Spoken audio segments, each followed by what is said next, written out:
Bueno, vamos con el siguiente capítulo de este libro que estamos leyendo, que es Tu hijo, tu espejo, de Marta Alicia Sánchez. Ya en el capítulo anterior, bueno, vimos la introducción, vimos un poquito de Marta Alicia y de cómo comienza esta aventura de este libro. Y ahora vamos a entrar en materia. La verdad es que estuve checando, los capítulos son súper chiquitos, son unas cuantas páginas, entonces yo creo que si nos da tiempo para 2 capítulos, ahorita lo vamos a ir checando con el tiempo. Y pues entremos en materia, porque este primer capítulo está fuerte. Número 1. Las defensas. Para comprender todo este asunto de la parte oculta de la relación padres e hijos, necesitamos hablar primero de los mecanismos de defensa. Estos son medios que utilizamos inconscientemente para hacer frente a las situaciones difíciles, distorsionando, disfrazando o rechazando la realidad y reducir así la ansiedad. Existen alrededor de 13 mecanismos de defensa, sin embargo, para los objetivos de este libro nos centraremos en 3 de ellos: la proyección, la negación y la formación reactiva. De esta última hablaré en el capítulo 5. Si bien en ciertos momentos utilizamos algún mecanismo de defensa, esto sucede en mínimo grado en las personas psicológicamente sanas y maduras, ya que tienen un muy buen grado de autoconocimiento y manejo de sus propios procesos. En efecto, mientras más sana es una persona, menos utiliza los mecanismos de defensa y cuando lo hace, casi siempre es consciente de ello. Debido a que en este libro revisaremos las diferentes formas de proyección que los padres activamos con nuestros hijos y cómo la negación nos impide reconocerlos, a continuación explicaré en qué consisten esos 2 mecanismos de defensa que son más interesantes. La proyección es el proceso de atribuir a otros lo que pertenece a uno mismo, de tal forma que aquello que percibimos de los demás en realidad una proyección de algo que es en realidad una proyección de algo que nos pertenece. Puede ser un sentimiento, una creencia, una necesidad o un rasgo de nuestra personalidad. Si bien la proyección es un mecanismo que puede ser activado ante cualquier persona, en este libro trataremos específicamente la proyección en las relaciones con nuestros hijos. Pero, ¿es posible que exista una relación donde la proyección no ocurra? La respuesta es no. Mientras vivamos en un cuerpo físico en el planeta Tierra, estaremos proyectando. Sin embargo, ese mecanismo de defensa no está mal en sí mismo, ya que puede ser un eficaz medio de autoconocimiento, pues los demás funcionan como espejos de cuerpo entero que nos permiten ver nuestros rasgos funcionales y disfuncionales, algo que sería muy difícil de identificar de otro modo. Por eso se dice que las personas que nos caen mal son una maravillosa fuente de información para detectar lo que no hemos solucionado dentro de nosotros mismos. Es importante mencionar que la proyección no aparece únicamente en un sentido negativo. Es decir, no solo proyectamos en los otros nuestros conflictos de personalidad, sino también nuestras áreas de luz. De manera que todo eso que te gusta de otra persona es también una proyección de los aspectos bellos y sanos de ti mismo. Las personas que critican constantemente, que en todo y en todos encuentran un motivo de queja, que perciben siempre el punto negro en el mantel blanco, tienen un gran desprecio por sí mismos. Una sombra en término propuesto por Carl Jung, para referirse a los aspectos indeseables de la personalidad que están fuera de nuestra conciencia. Una sombra tan grande que constantemente la proyectan a su alrededor. Asimismo, quienes ven belleza, bondad y luz en otros están proyectando su propia belleza, bondad y luz. Otro mecanismo de defensa del que es indispensable hablar es el de la negación. Esta se refiere a la no aceptación de una realidad que puede ser externa, por ejemplo, algo que está sucediendo en la vida de las personas, o interna, como la necesidad, un sentimiento, un deseo o un rasgo de personalidad que resultan amenazantes y difíciles de reconocer. Lo primero que necesitas saber si quieres cambiar algo es salir de la negación, ya que es imposible manejar lo que no aceptas ni reconoces. ¿Cómo buscas soluciones a un problema si te aferras a la idea de que dicho problema no existe? Salir de la negación y reconocer que hay algo que no funciona, que necesita ser cambiado, e incluso reconocer que a veces no puedes solo y que necesitas ayuda, es el primer gran paso, sin el cual no son posibles la curación y el cambio. Después de este paso, por cierto, quizá el más difícil, todo lo demás viene casi por añadidura. Pero, ¿por qué es tan difícil reconocer nuestros sentimientos mal llamados negativos? Los sentimientos no son negativos o positivos, simplemente son. Como la envidia, el resentimiento, la ira o el miedo. ¿Por qué es tan difícil aceptar que tenemos un problema, que no sabemos cómo resolverlo y que tal vez estemos equivocados?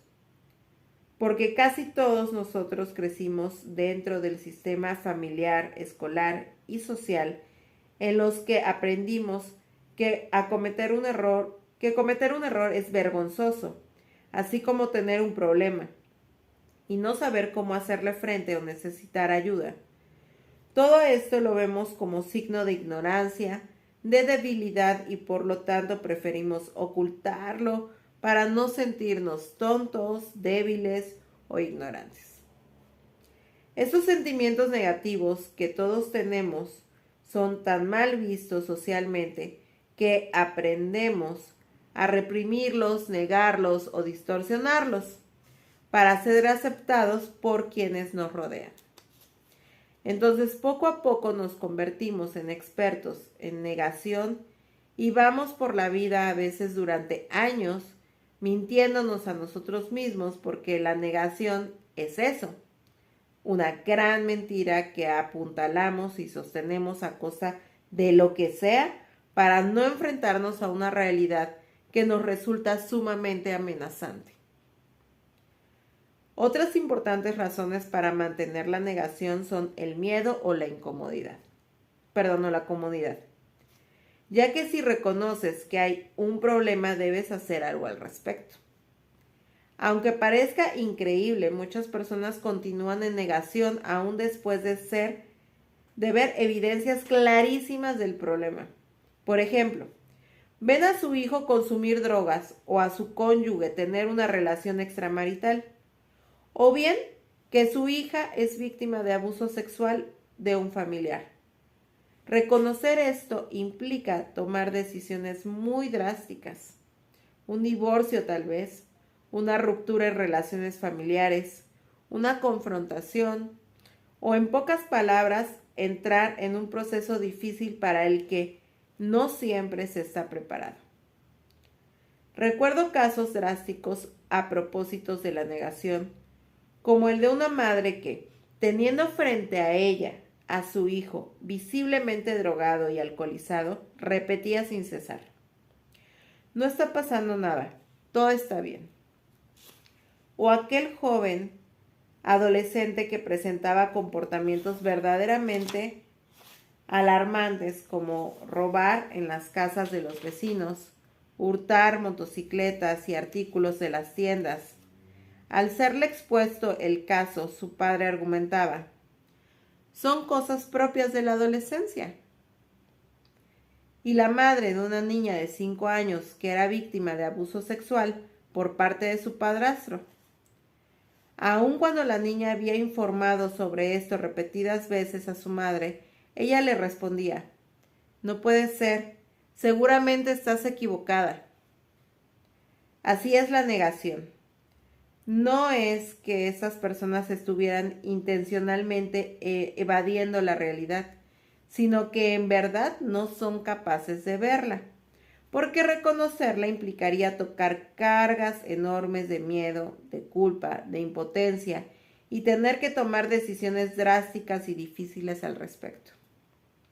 En ocasiones lo que negamos no son realidades que están sucediendo, sino sentimientos o necesidades a los que por cualquier razón no podemos hacerle frente.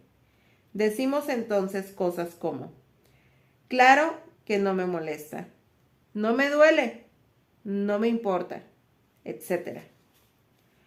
Otra razón por la que nos aferramos tan fuertemente a la negación, es que creemos que no va a haber problema o sentimientos, que significa que éste se va, desaparece.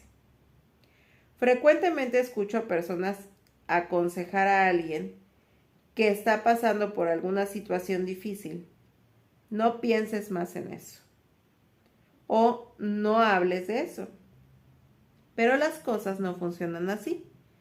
Volver la cara, no querer reconocer un sentimiento, un problema, una realidad, no significa que desaparezca. Al contrario, crecerá y echará raíces y se ramificará hasta que sea tan grande que resulte imposible no verlo. Entonces, solo hasta entonces, la solución o el cambio se harán inminentes, aunque tal vez serán más complicados y difíciles. Existen problemas que empezaron como pequeñas y débiles ramitas, y de tanto negarlas, de tanto no querer verlos, terminamos convirtiéndose en gigantescos árboles.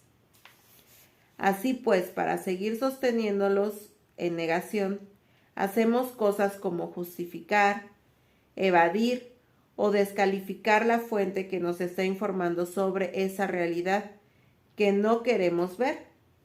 Esa fuente puede ser una persona cercana, un libro, un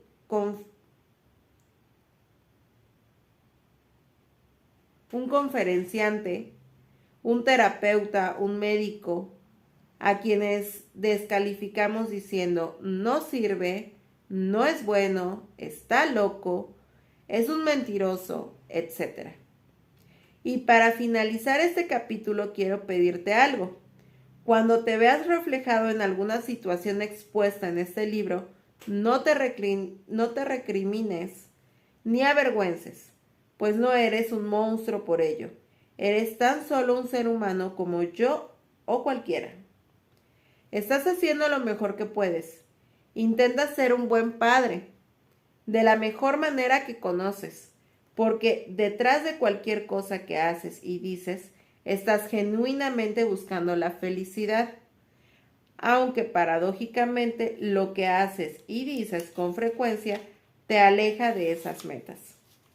Posiblemente te veas reflejado, no solo en tu rol de padre, sino en tu rol de hijo dentro de una familia de origen, algo que resultará verdaderamente útil e interesante para comprender mejor tu propia historia. Después de haber revisado las facetas de la proyección y de la negación que manejamos con nuestros hijos, te presento en el último capítulo algunas herramientas útiles para que encuentres tus propias soluciones. Siempre he pensado que no tiene sentido darnos cuenta de algo si no encontramos los cómo que nos ayuden a resolverlo. Pues este fue el primer capítulo. La verdad es que nos tomó 15 minutitos y pues aquí puedes observar cómo te habla acerca de la negación como una de las primeras defensas que tenemos. Y la verdad es que sí, el negar que existen situaciones, que existen obviedades, es lo primero que nos distancia de una relación mejor o una relación auténtica, amorosa, en este caso con nuestros hijos, ¿no? Cuando hacen berrietas, cuando no quieren comer, cuando no se ordenan, cuando no siguen instrucciones o no generan hábitos, es muy fácil negarlo y yo como maestra pues lo he visto y también como madre, ¿no? Están pequeños, aún no saben, es que no están en edad, y a los maestros pues nos toca dar las pautas y muchas veces los papás nos dicen, bueno, es que no, mi hijo es así o es que en la familia pues así pasaba. A veces con el lenguaje, señora, ya necesitamos que su hijo empiece a hablar. Es que en la familia han hablado muy, muy lento, ¿no? Es un parte del proceso, no pasa nada. O, híjole, señor, señora, queremos platicar, miren, esa conducta no es normal. Es que así éramos de chiquitos, o sea, sí es normal porque esas cosas así pasan. Es que usted no sabe cómo es la relación en casa. Bueno, pues se basa el trabajo que hacemos en hitos de desarrollo, en diagnósticos, en evaluaciones, en conocimientos. Y pues muchas veces nos topamos con esta primera parte que es la negación, ¿no? Esto no se debe hacer así. ¿Por qué? Porque lo conocemos, porque lo estudiamos, porque somos profesionistas en la materia. Y pues lo que dice aquí Marta en esta página, de que a veces nos descalifican, pues es esto, ¿no? No sirve, no es bueno, no es un buen maestro, no es un buen terapeuta, no es un buen doctor, está loco, no sabe lo que dice. Es que a veces cuando no somos maestros y no tenemos hijos, es que no tiene hijos, no sabe lo que cuesta. Y efectivamente, y como dice aquí Marta, ¿no? Hacemos lo mejor que podemos. Como madre se los digo.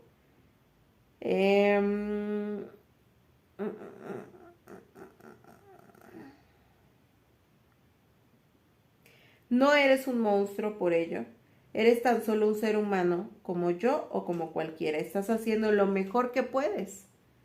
Intenta ser un buen padre, de la mejor manera que conoces, porque detrás de cualquier cosa que haces y dices, estás genuinamente buscando la felicidad. Así es que si este capítulo, yo creo que sí lo vamos a dejar en el primer capítulo, si este capítulo te deja algo, la verdad es que déjame un comentario, dale clic a la campanita, suscríbete al canal para que te lleguen las notificaciones cada vez que se sube otro capitulito de este libro y comenzar a escuchar y abrirte y tener los oídos abiertos a nuevas cosas, pues te va a permitir ir cambiando. Aquí no es un espacio de confrontación, no se trata de que discutamos, sino que escuchemos, aprendamos, y la intención de hacer este club de lectura, así como un conjunto de videitos pequeños, es que lo puedas escuchar en tus momentos libres, ya sea después de que vas a dejar a los hijos al cole y se va tu esposo, ya sea en las noches cuando todos se duermen y la casa está tranquila, ya sea en la madrugada cuando no puedes dormir y necesitas escuchar algo, o por las tardes mientras están los hijos en las clases, no sé, básquetbol, atletismo, pintura, y tienes un ratito para estar sola y ponerte tus audífonos y escuchar este video y este conjunto de videos, pues ojalá te sirvan.